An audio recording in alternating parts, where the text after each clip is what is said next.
Hello, everybody. My name is Hal. This is Quail Studios Guitar. Thanks for coming. Thanks for being patient. I always like to start my live stream a little teeny bit after the hour because I've heard that if you start it right on the hour, there's a lot of things that start right on the hour. So I start a little bit after the hour because I want to get higher on the rankings. Is that a good idea? Just a little bit off. I do that on purpose. Okay. Today we're going to talk about song form. We're going to talk about chords, as far as like bar chord related chords. One of my supporters has asked about a chord that he uses. It looks like this. So we're going to talk a little bit about that. And we're also going to talk about, let's see, I already talked about chord shapes. We're going to talk about a song. Hold on. While My Guitar Gently Weeps, one of my supporters was asking about a chord that he likes to use and if it's okay and what's an alternative chord that he could use. Anything you want to, anytime you want to get lead sheets that I work on, look in the description. You'll see how you can get the lead sheets that I use for my songs. I make them myself. I try to be as accurate as I can, and I try to be as authentic as I can, but I don't always try to follow exactly what the guitar player did in the original recording, because a lot of times I'm doing solo work or work with less guitars than are in original recordings, so I alter things a little bit. Okay.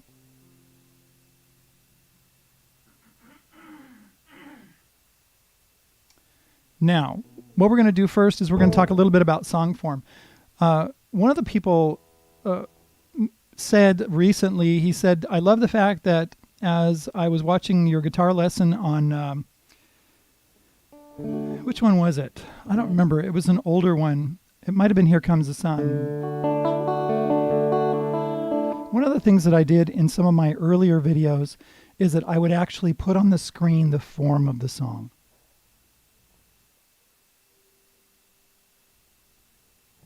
And by that, what I mean by that is I would actually write down, okay, there's an intro, and then there's a verse, then there's a chorus, and there's a bridge, and then there's a verse, and then there's a chorus, and that kind of thing. And he said he really enjoyed being able to hear that because it helped him to understand the song better. And if we understand the song better, if we understand the form of the song, if we understand the patterns and the chords and that kind of thing, it helps us to memorize better. It helps us to understand where to go next and that kind of thing. It helps us to organize these things in our mind. A lot of times when I have music in front of me, and actually I don't have actual physical music, usually they're just lyrics and chords or something like that. We call them lead sheets. And what that does is it just kind of clicks in my mind what I should do next. It doesn't tell me exactly what to do in the moment. So in song form, we have an intro. Right. First of all, a lot of times, let's use, I don't know, what should we use? Let's see what they have to say in the chat. What's a good song title? Hello, Dylan. Hello, Dean. Hello, Bob. Hello. I can't read that writing. It looks like either Japanese or Chinese or something, or one of the Asian languages. Scott, hello, Scott Pentecost. Yeah, oh yeah, Beatles. Dylan says, yeah, Beatles. Okay, well, right now, yeah, I was doing look at you all, see the world, da da da da. I did a cover song on that. I'm going to do a guitar lesson really soon. But, well, let's talk about that one for just a second. This would be the intro, right? You have dun da dun da dun dun da dun da dun da dun on the piano, right? So let's talk about the song form on While My Guitar Gently Weeps. The first thing you get is the introduction, and then you get I look at you all, and that's the verse.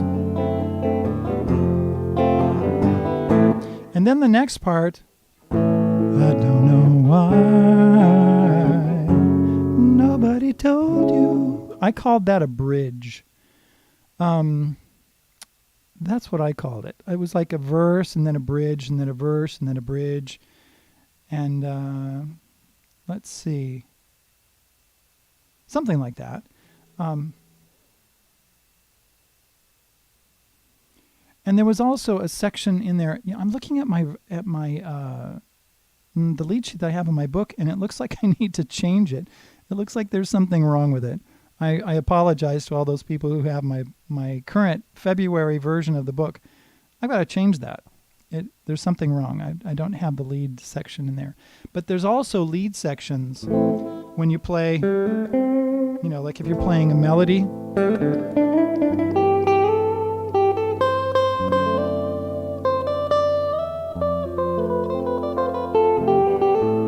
Right? If you're going to play a melody with chords in the background and that kind of thing, that's called a lead section. It's also sometimes called an instrumental break or an instrumental section. A bridge, some people have asked me, what's a bridge? Well, if you think about a traditional bridge, you have a piece of land and then you have a bridge going over water or a canyon or something like that. And then you have a piece of land over here. So you have a road and then something that's different going to another piece of land over here. So a bridge is a connecting section of a song. That's what it does. It connects a couple of different places that are familiar or that are come back a lot of times in a song. Sometimes there's one bridge or two bridges. A lot of times there's just one bridge. That's a little bit different in a song. Also, there's something called a coda, which is the ending of a song. And some people have called the ending of a song an outro. There's an intro, an introduction, right?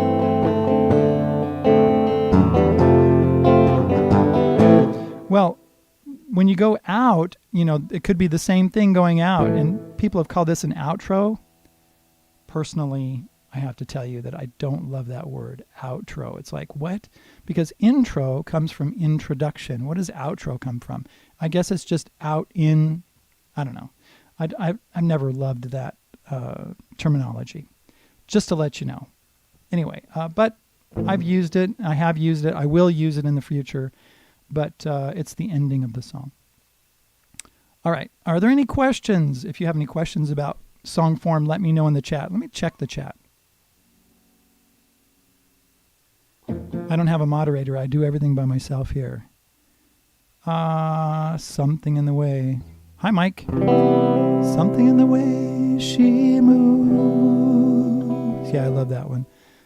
Beginnings by Chicago. I love Beginnings. That's a fantastic song. Harrison must have read music.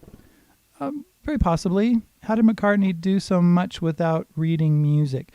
Well, if you think about it, reading music is a totally different skill than playing music. Whenever I'm teaching students, I don't teach them to read first. I teach them to play. It's just like, think of it as a language. When you first grow up and you're a child, little children, they don't learn to read. We can't force them to read. They don't want to read. They're incapable of reading. What do? They listen. They listen tremendously, and then they start to imitate. And that's what we should do when we're learning how to play an instrument, a musical instrument. We listen like crazy and we imitate, right? We imitate people that we like and that kind of thing, and we build a vocabulary of musical language. That's the way I'm going to put it. So what happens is that reading music is a totally different skill. And so you don't want to,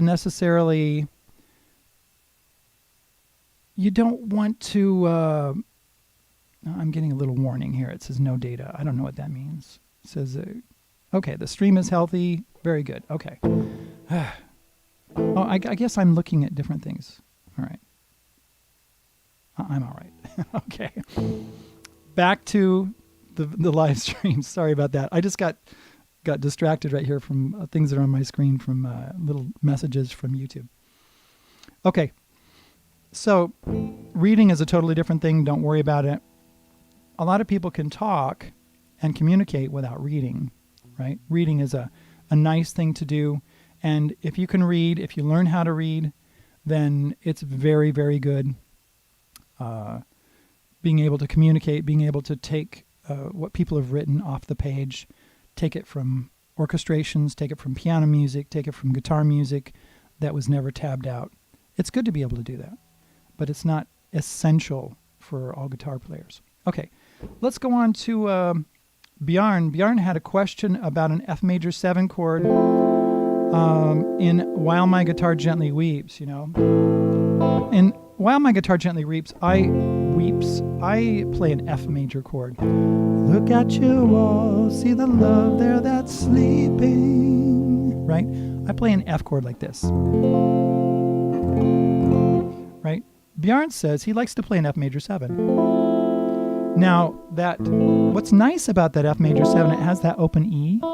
If you play it like this, I look at you all, ba, ba, ba, ba, da, da, da, da, do,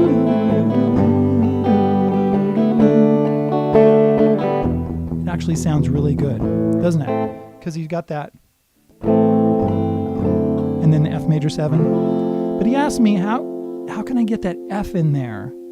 Well, one thing you can do, Bjarne, is you can put your thumb over the top and play the F major 7 like you did here, and then put your thumb over the top. Now, one of the reasons I've got my electric guitar out today instead of my acoustic guitar, which is on the wall back there, is that it's got a little bit smaller neck and I can do this easier. I can't do this on every guitar. Like my classical guitar that's on the wall, it's got a 2-inch neck, and I don't think I could do that. The bar chord, now understand that one of the things that's great about a guitar is you can move the guitar around. You can move it up, you can move it out, you can move it down any way you need to. So when I do the bar chord, I bring the guitar up like that, and so my wrist is not bent quite so much. And if I was doing this chord, I might push it down a little bit. Right? I do like the major 7, the F major 7 chord, how it feels right there. You can also use part of a bar chord, and I've talked about this in some of my videos, where you just do some of the low notes and not worry about putting the bar all the way across. Okay, but I like to hit those low notes and the high notes like that. So that's an option right there. But let's also talk, now I've got a supporter named Lee, and he was asking about chord shapes, and he was saying that he, instead of playing a bar chord like this, he might use just a chord like this, where he's just using the inside strings or putting his fingers on the strings and not playing the high E or the low E. Let's look at this in relation to an A chord. I'm going to put on the screen now some chord shapes so you can see exactly what I'm talking about.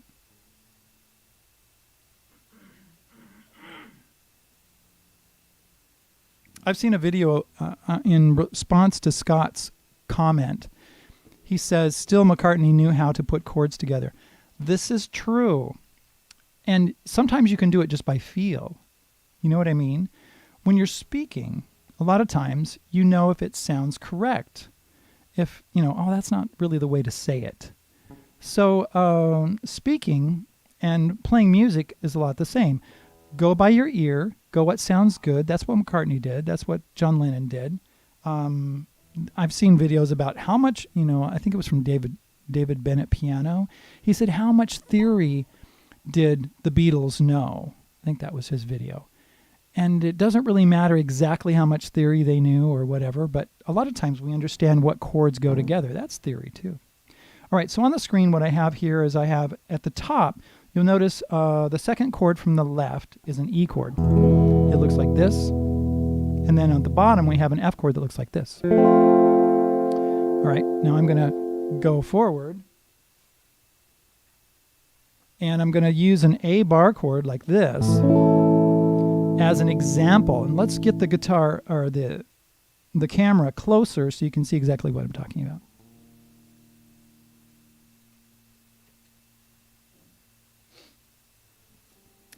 So here we are. Here's our A bar chord. Excuse me. That's what it looks like. Okay. So what I've got is I've got a bar going across the string like that. I get this finger to be very straight. And and I make basically an E chord. You know, if I was going to put a capo on the 5th fret, because that's where I am, that's the 5th fret right there. You can see the nut of my guitar right here. If I put a capo on the 5th fret and I play an E chord, you'll notice that that is the same as if I put my finger right there and play the bar chord. So, right, this is actually an A chord. This low note is an A. That's another thing that's really important, is that you learn the notes on your E string and on the A string, and I do have a video about that, learning the notes on the E and the A string. Look it up. So that's an A chord. And also, let's see here, wait. If I go like this, now if I take that capo off and I go like this, okay, that looks like an F, right? An F is down here, right? And if I go up to the 5th fret and put this finger, my first finger on the 5th fret, and play that same shape, I'm actually playing an F chord, F shape, but it's an A chord. So we've got an E chord and an F, and they're together. Now let's go to the next diagram here. Okay, if I play the 5th fret, that one note right there, that's an A note. And that A note actually, okay, that A note, if I just play A, right, it implies an A harmony because I've got an A, and the overtones to that note gives us an A major chord. Okay. Now if I do this, I've got an A and I've got an E. Okay, this is actually a power chord on, for guitar players. A lot of times we talk about power chords, right? Those two notes. It's a perfect fifth. Twinkle, twinkle, little star. Okay, so we got an A and an E. Now if we do this, now we've got a bigger power chord, right? And we've got an A right here. We've got an E on the 7th fret, A string, and we got another A right here. It's not a full, complete A major chord. It's just a power chord. It's a perfect fifth with an octave. Right? Okay. Now, if we play these three notes, this note right here is a C sharp. We got an E on the bottom. We got an A note there on the 7th fret D string, and then we got a C sharp right there. That's still an A chord, but it's really an A chord with an E bass because that's the lowest note. Okay, and so that's actually what we call an inversion, and it's an unstable E chord because it sounds like it needs to do and move somewhere else. We can play any of these chords actually. Now here, what I'm doing is I'm playing the open A string, right? That A string open, and then another A, and then a C sharp. That actually makes a complete chord. It doesn't have the E in it, which is a kind of a beauty note, right? But what it has is it has the two elements, the root and the third, which make up the major chord. Now let's do this one. Okay, on the 5th fret, we've got this. It looks like an E chord, right? But it's brought up to the 6th and 7th fret. And then we have this finger on the 5th fret. You know, a couple of weeks ago I talked about chord shapes, and chord shapes are so important because when you play chords, it's like, oh yeah, that's just like an E chord with that one there. Okay, that's a complete A chord, but it's got an E on the bass, so it's an inversion also. Oh, here's one. Okay, this is just different ways to play the A chord, right? That's that E shape right there on 6 and 7. And then we have our A bass. Here's the F shape chord that I talked about before. You can play any of these for an A chord. You can do this. Now I'm playing the open A string, right? And then these three notes, which is A, C sharp, and E, A, C sharp, and E, are the three notes in the A chord. Now, in my book, you can get some information in the back. It's the theory section. I don't remember what page it is. I could look it up because I've got my theory book open.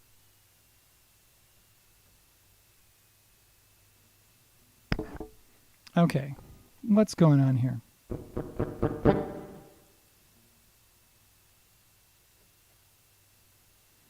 You know what? I don't know what happened, but I think I'm back online. This was a really weird thing.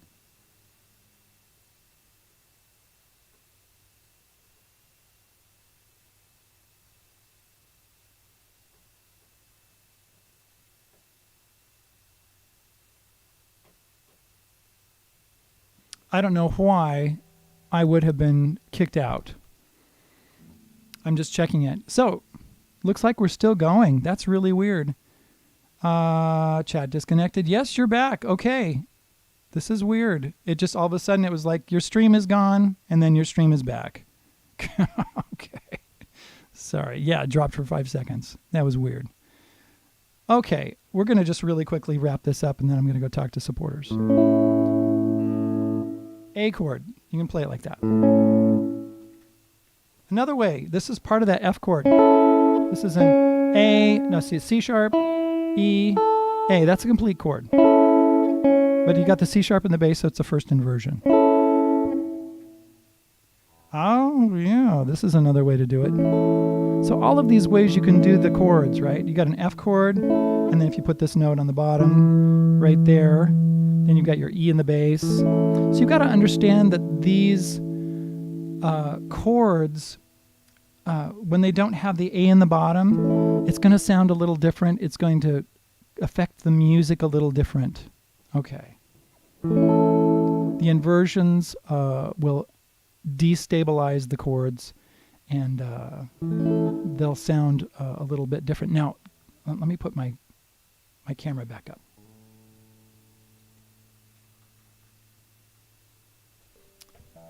Oh, let's get rid of that chord on the screen. Oh, let's do a couple more. Got the F chord with the A. Oh yeah, that one. Oh yeah, and that one. Forgot about these. Okay, and that's done with those A chords.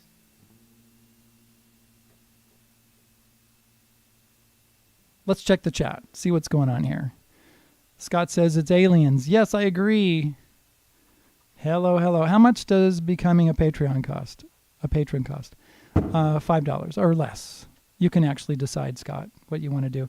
Just go to the link in the description and check out, there. And then when you go to Patreon, you can actually choose your level. You can put in any amount that you want. It's up to you. It says $5. I mean, I put $5 down in my chat, but the reality is you can do less if you really want to. And you can get on and get off anytime you want to, that kind of thing. Of course, it's really great. How often do I do these lessons online? Mike asks. Well, I do these lessons every Friday at 8 o'clock Mountain Standard Time, and have a great time with it. And love to have you guys here. It's really fantastic. So every once in a while we have some problems with technology, but I do my best. All right. Any other questions that you have in the chat? I've got a lot of good chat here today. Thank you very much for coming. Really appreciate it. That's all I have planned at the moment. Right? So I'm going to wait just for a moment. See if there's any other questions or anything going on. Really appreciate you being here.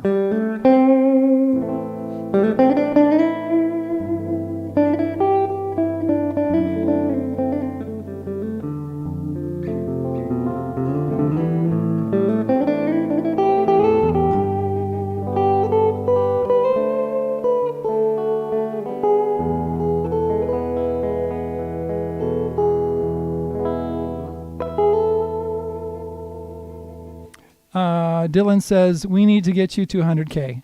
That would be really great. Do you also play acoustic? I do. You see the acoustic guitars in the back there? I play all of these guitars. I teach ukulele. There's a bass in the back. Can you see my red bass?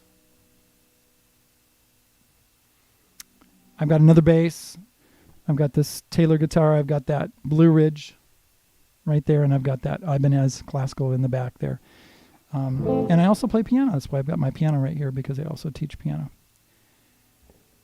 Online lessons. Yes, I do online lessons. I do online lessons. I've got a guy in France that I teach lessons to. I've taught people in Ohio, taught people in Hawaii and Australia, Germany, UK, you name it, just all over. This is really amazing to be able to connect with all you people. Hey, you're welcome, Dylan. Thanks very much. Love you guys. I really do. And I want you to know that the ideas that I get for my lessons, for my songs, for my live streams come from you directly. I get questions. I get questions from my students all the time, or from supporters, and so that's where I get my material from. I don't just go, I wonder what I need to teach today, and try to figure it out. I actually get input from very much. Let's see, how much per hour? Usually $50 an hour. That's what I charge right now. And of course, it's not like you're locked into, every week. I have to do it every week. No, you don't really have to do it every week. You can do it every week. You can do it every other week. That kind of thing. You can come and take one lesson from me. But I'll tell you, sometimes it takes me 2 or 3 lessons to actually understand where you're at and where we need to go and that kind of thing. Sometimes we just go right off the bat. So yes, I do online lessons. All right. I think we're done. Per hour. Yeah, you already got that. Okay. Any other questions? I'm working on getting to 100K. Whenever I do a Leap Bata video, because I've got people in Indonesia who connect with me. If you look at my, the chat in what am I trying to say? The comments in my videos, especially my Leap Bata videos, they get thousands and thousands of views, and a lot of people there, actually come over and learn guitar from me. So that's really cool. They are fantastic. The band that plays Ventura Highway is a great guitar music. Yeah, Ventura Highway. Da-na-na-na-na. Yeah, that's cool. All right. Yes. I'm going to go. Thank you very much for being here. We'll see you later. Bye.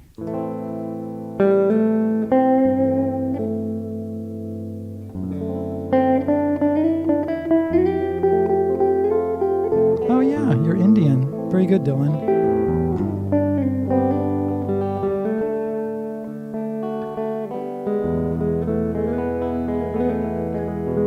From India, I think that's probably right. Very good. Thank you, Scott. I appreciate it. You're welcome.